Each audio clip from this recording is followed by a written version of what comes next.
आज तक लोगों को नहीं मालूम कि पूजन करने बैठते हैं तो सबसे पहले क्या करते हैं। पर सबसे पहला काम मंदिर में बिना पंडित के सबसे पहला काम कौन सा होता है? तो सबसे पहला काम होता है भगवान को धन्यवाद देना कि आज भी आपने मुझे इस मंदिर में आपका दीदार कराने के लिए, दर्शन कराने के लिए बोला। अगर पंडित साथ में होगा तो पहले वो मंत्र बोलेगा, स्वस्ति वाचन करेगा। स्वस्ति वाचन करने में उसको अर्थात भगवान के लिए भी प्रसन्नता और आपके लिए भी प्रसन्नता। पर आपके पास कोई ब्राह्मण नहीं, आपको कोई स्तुति नहीं आती, आपको कोई मंत्र नहीं आता, आपको कोई साधना नहीं आती, आपको कोई तप नहीं आता, पर आप इतना तो कर सकते हो कि भगवान के मंदिर में जाकर उनको धन्यवाद दे सकते हो कि तेरी कृपा है जो मुझे चलकर यहां तक बुला लिया, 2 कदम चलाया, यहां तक बुलाया, ये तेरी कृपा है। और बड़ी कृपा करी जो डलिया भर के पूजन का सामान भी लाई, बड़ी कृपा करी जो दूध भरकर भी लाई, बड़ी कृपा करी जो कलश भरकर भी लाई। कितने लोगों का फायदा है कलश भरकर मंदिर ले जाने में? देखिए जरा कितने लोगों का फायदा। हिंदू धर्म में विष्णु पुराण में, पद्म पुराण में लिखा है, सौभाग्यवती नारी जब भरा हुआ पानी का लोटा लेकर कलश लेकर जाती है और उसको देखकर कोई व्यक्ति निकल कर चले जाता है तो जिस काम के लिए जाता है वो काम सफल हो जाता है। मंदिर का ही लोटा,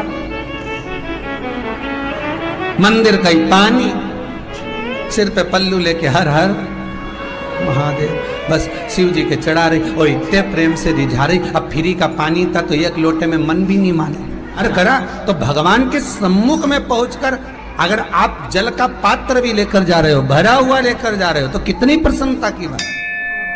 हिंदू धर्म की रीति है, जिस पात्र को हम जल चढ़ाने लेकर जाते हैं उस पात्र में भगवान के चरणों का जल लाते हैं, खाली पात्र नहीं लाते।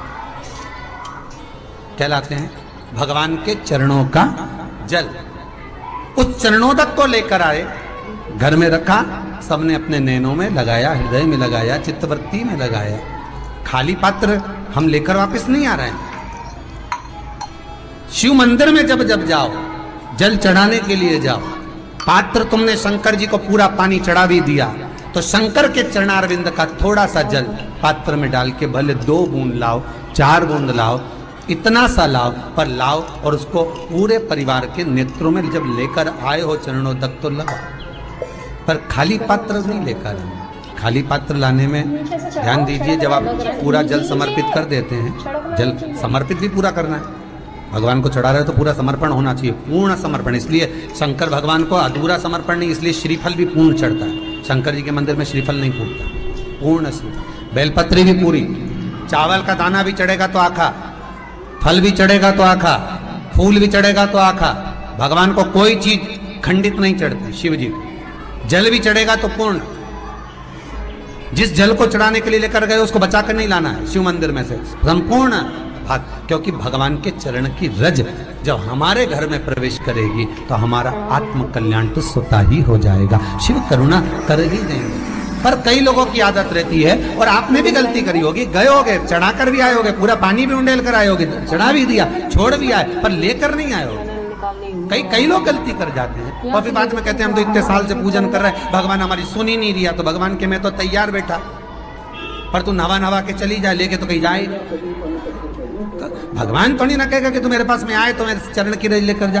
भगवान थोड़ी ना कहेगा कि मेरे पास में आकर तू ये लेकर जा। भगवान तो कहेगा मेरे पास में आया है, मांगना कुछ मत, बस मुझे जो स्नान कराया है मेरा चरणोदक लेकर जा, छीट दे पूरे घर में, संपदा भरना मेरा काम है। जहां मेरी चरण की रज पहुंच गई वहां संपदा स्वतः पहुंचती है, मैं वहां पहुंच जाता हूं। तो चरणों तक ले जा, पर लोग ले जाते हैं, पूजन करते, कलश भी उंडेलते, जल भी चढ़ाते, पर आते समय खाली लेकर आ जाते। भगवान को इतना बुरा लगता, मेरे दरवाजे से खाली जाए, मुझे कितना बुरा लगेगा। जो आए वो भर कर जाए, भले 2 बूंद लेकर आओ, पर उसमें चरणों तक थोड़ा सा लेकर अवश्य। उसी तरह जल चढ़ाने के बाद हम जब लेकर आते हैं पात्र के अंदर, ये उसमें उसकी बरकत है। गर्ग संहिता में दूसरी चीज कही, उसको भी समझ लीजिए।